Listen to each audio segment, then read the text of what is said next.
Michelle Beckley, thank you so much.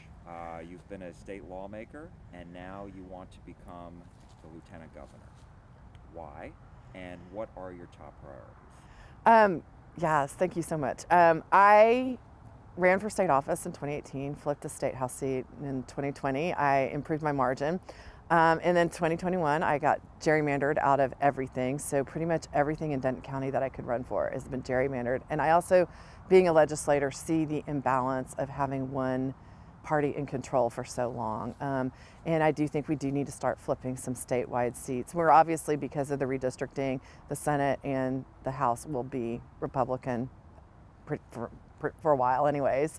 And my top priorities are fixing the grid, taking the Medicaid expansion, fully funding our public education, and I think we need to look at legalizing marijuana. So let me ask you before we talk more about the issues. You've got to go through a primary. Yes. You jumped in with two other Democrats already in the race, Matthew Dowd and Mike Collier. Why do you think you are the best Democrat to become the nominee?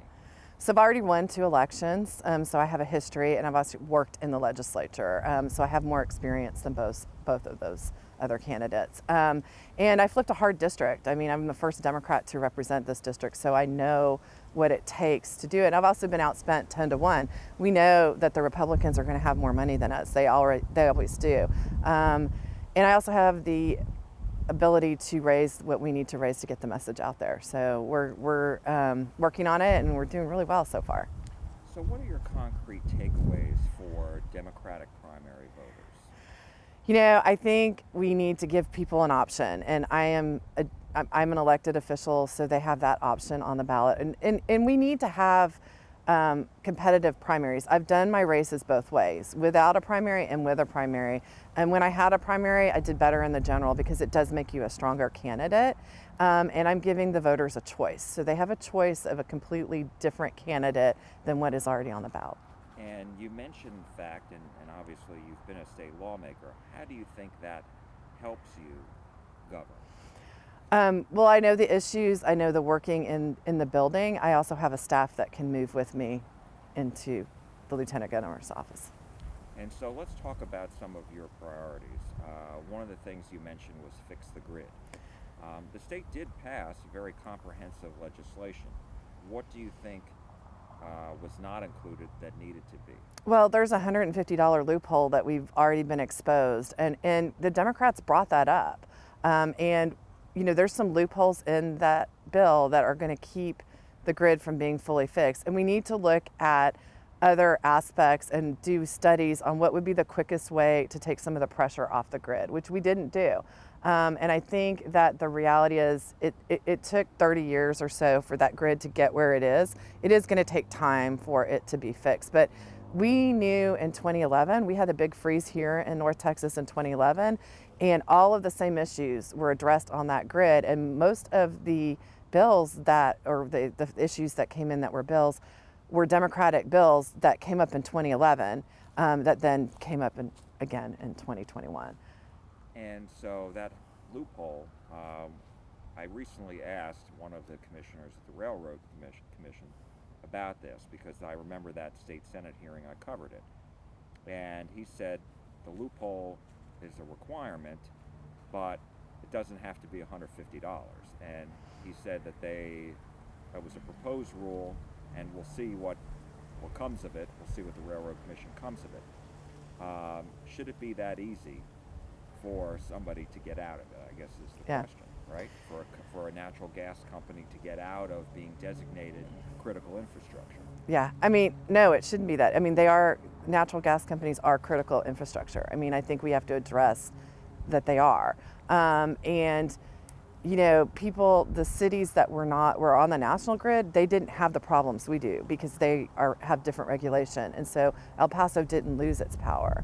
I mean, I had to replumb my entire house, and I am not alone. And so not only did this issue, it didn't just bring, you know, that we didn't have power, people died. We also have, you know, unscrupulous contract. It brought lots of problems that people are still dealing with today. You know, you had unscrupulous contractors coming in and not fixing things correctly. I'm hearing about that. We hear about that in our office as well. And I think that we just can't risk that happening again. We have to really get in there and do what needs to be done. And it's a complicated problem, and it's not going to be fixed in one session. Now, there is going to be discussion, there already is some discussion about, you know, what kinds of fuel, what kinds of power plants does Texas need to, you know, have, because there have not been any thermal plants built. There's a lot on wind and solar. Yeah. Texas is number one. Yeah. And some of the experts that I've spoken to say there needs to be more thermal. Yeah, so my sister had a geothermal house in Waco, and it can be done. She had an engineer build a house, and I mean, her house was always 72 degrees. It didn't matter what time of year it was. So definitely can be done in Texas. I've seen it firsthand. But as far as the power generating plants, so there need to be, you know, more natural gas or clean coal. What do you make of that? I mean, I haven't seen, we got to see all the studies and see the details. I mean, I think the reality is we have to look at all our options. I mean, we're in a transitionary period. We do have to look at the environment as well. I mean, these weather changes are, regardless of who you want to blame for it, they're happening. And they're happening. We're having hurricanes that earlier and bigger than we've seen. We're seeing these winter storms. We're seeing droughts. I mean, we have to address all those issues. The other issue that you mentioned as a priority is expanding Medicaid. I know this has been a priority for Democrats for quite a while. Yeah. And so, if you were to become lieutenant governor, how would you get that through, given the fact that the legislature is still going to be Republican?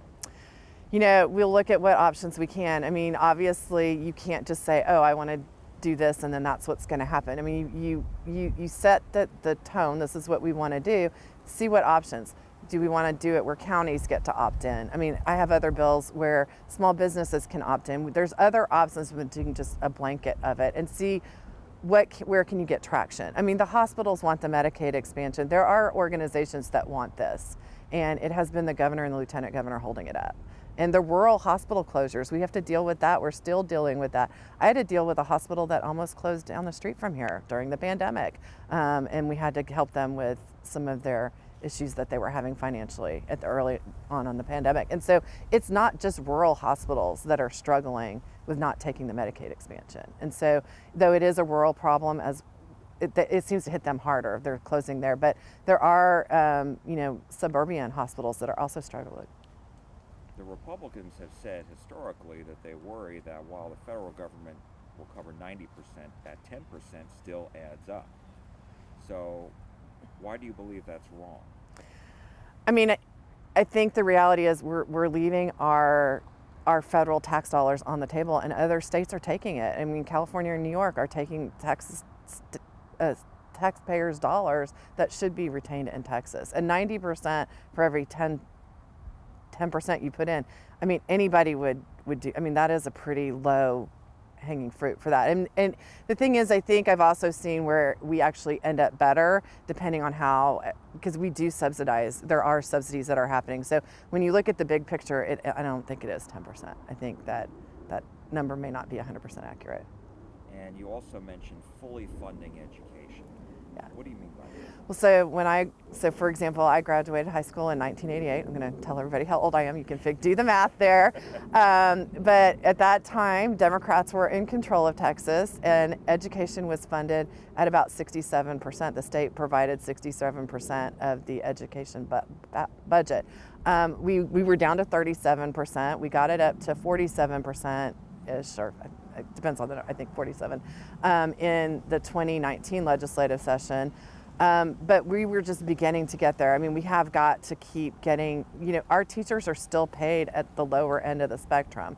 And we also need to look at lowering our higher education. I have a bill from 1990 from Texas A&M of 15 hours of science classes, and it was around $800. And so you could go work during the summer, get a little bit of a Pell Grant, and then not come out of college with this huge debt. I mean, we do have to look at this debt that is coming on. And the state of Texas we have wonderful colleges here, and we need to make sure that we need to protect their Texans and make sure they can afford to go to them.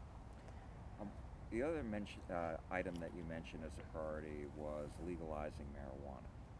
Why? Well, I think that Are you talking about recreational use? I'm fully legalization as far and expunging records as well. I mean, we need to look at the fact that that is where we're going. I think there's a Republicans that have just put a bill in at the United States level in Congress, and this is a nonpartisan issue. I think Texas is losing out on research dollars, and marijuana. It's not just recreational, but we have the hemp bill. I was on the Agriculture and Livestock Committee. We went through with the hemp bill, but our universities are losing research dollars that we could, if it was fully legalized. And do you worry at all about people driving while high?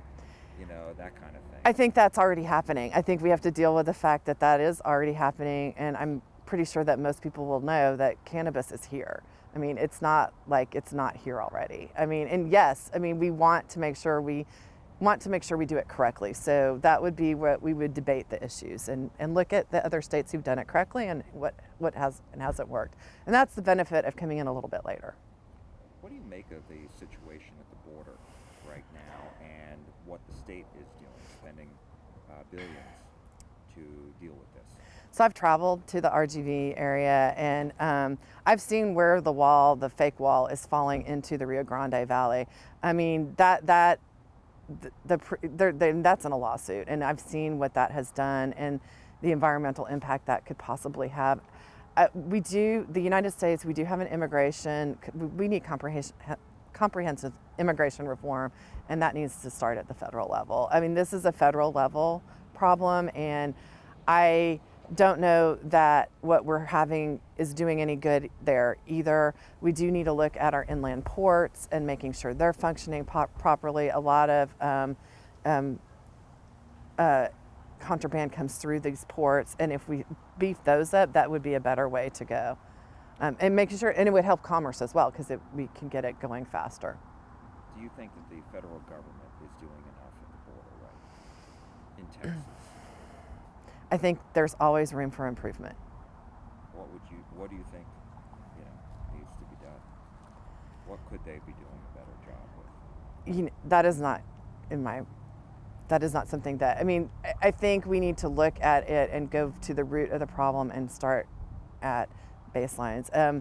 Julio and Joaquin Castro have really good policies, and I think that they know because being from San Antonio, knowing the issues and living closer to the border, they understand those issues. And looking at their policies, we really should look hard at what they're offering. Another item in the news and a lot of controversy is over, a vaccine mandate, whether to ban vaccine mandates or have vaccine mandates. And right now it's tied up in the courts, the Biden administration's rule. Where do you fall on this? I've been pretty vocal in that we need a baseline and we need consistency. And as a business owner, going back and forth on this the governor and lieutenant governor not being able to set a clear policy for businesses has been a nightmare. So I think we need a clear policy. My business is, I'm in the pet industry, been there since 1979. We've always required all our employees to get a tetanus shot, and nobody has ever had a problem with this. I'm fully vaccinated, been boosted. My staff, we only hire people who've been vaccinated. It's not been an issue. I think, again, this is a far-right extreme issue that is just being pushed for the primaries, and people are dying because of it. You were among the Democrats who went to Washington this summer, and I'm wondering, the election integrity bill passed. The federal government is now suing the state on 2 provisions in that law. So what do you make of this situation now? Well, I served on elections, so I did serve on the elections committee, so I know, very, very familiar with the bill. I think the situation was that there was no widespread voter fraud. Again, that was just a primary based on a lie from a former president. And I think that it's going to be a long, drawn-out trial is what's going to be with that. I do think that our elections are safe and secure. I did manage to get I had set a vote center bill, and it did manage to get into the elections bill word for word. So Denton County can now apply to be an election day vote center, as long as 80 other counties, which you got to sometimes make lemonade out of lemons, and that's what I did with that bill. I still did not vote for that bill. So. And then my last question to you is just about the abortion law, because we're waiting to hear what the U.S. Supreme Court is going to do on this. What would you like to see happen? I would like to see it not go through it all. I mean, we put a bounty on women, and that bill, that is unprecedented. That bill is so unprecedented. Abortions should be safe and legal, and I think that at the end of the day, taking the allowance for rape and incest out of it is just atrocious. And the fact that it came out of Texas is, quite frankly, an embarrassment. Michelle Beckley, thank you Thank so you much very for much. your time. We appreciate it. All right, thank you. You're welcome.